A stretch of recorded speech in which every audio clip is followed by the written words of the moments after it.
क्या जामुडिया स्थित Taapsee rail siding में सब कुछ ठीक चल रहा है या फिर पर्दे के पीछे कोई बड़ा खेल जारी है?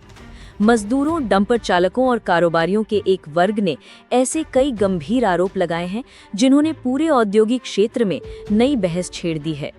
पश्चिम बर्दवान के जामुडिया स्थित तापसी रेल साइडिंग एक बार फिर सवालों के घेरे में है।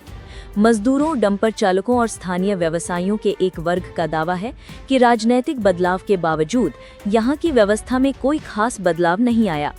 उनका आरोप है कि आज भी कुछ प्रभावशाली लोगों का दबदबा कायम है और इसी वजह से लंबे समय से मजदूरों तथा उद्योग जगत को परेशानियों का सामना करना पड़ रहा है।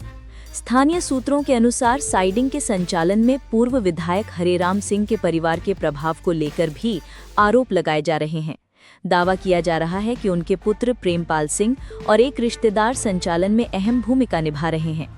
हालांकि इन आरोपों की आधिकारिक पुष्टि प्रशासन या संबंधित सरकारी विभाग की ओर से अब तक नहीं हुई है। आरोप है कि साइडिंग पर निर्भर करीब 250 से 300 मजदूर, डंपर चालक और परिवहन व्यवसाय से जुड़े कई परिवार समय पर वेतन न मिलने, सुविधाओं की कमी और अव्यवस्थाओं से जूझ रहे हैं। इससे मजदूरों में नाराजगी लगातार बढ़ रही है। दूसरी ओर कारोबारियों का कहना है कि रेल रैक से आने वाले कोयला, लौह अयस्क और अन्य कच्चे माल की समय पर अनलोडिंग नहीं होने से उन्हें भारी आर्थिक नुकसान उठाना पड़ रहा है।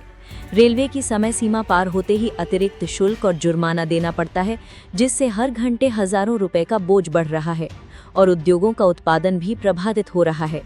गौरतलब है कि तापसी रेल साइडिंग रानीगंज, जामुडिया और मेजिया औद्योगिक क्षेत्र की एक महत्वपूर्ण लॉजिस्टिक कड़ी है। ऐसे में यदि लगाए जा रहे आरोपों में सच्चाई है तो इसका असर पूरे औद्योगिक क्षेत्र पर पड़ सकता है। अब सबसे बड़ा सवाल यही है, क्या इन आरोपों की निष्पक्ष जांच होगी? क्या मजदूरों और कारोबारियों की समस्याओं का समाधान निकलेगा या फिर ये मामला भी आरोप प्रत्यारोप तक ही सीमित रह जाएगा? फिलहाल स्थानीय लोग, मजदूर और परिवहन व्यवसायी निष्पक्ष जांच की मांग कर रहे हैं। यदि जांच में किसी भी प्रकार की अनियमितता सामने आती है तो दोषियों के खिलाफ सख्त कार्यवाही की मांग भी तेज हो गई है।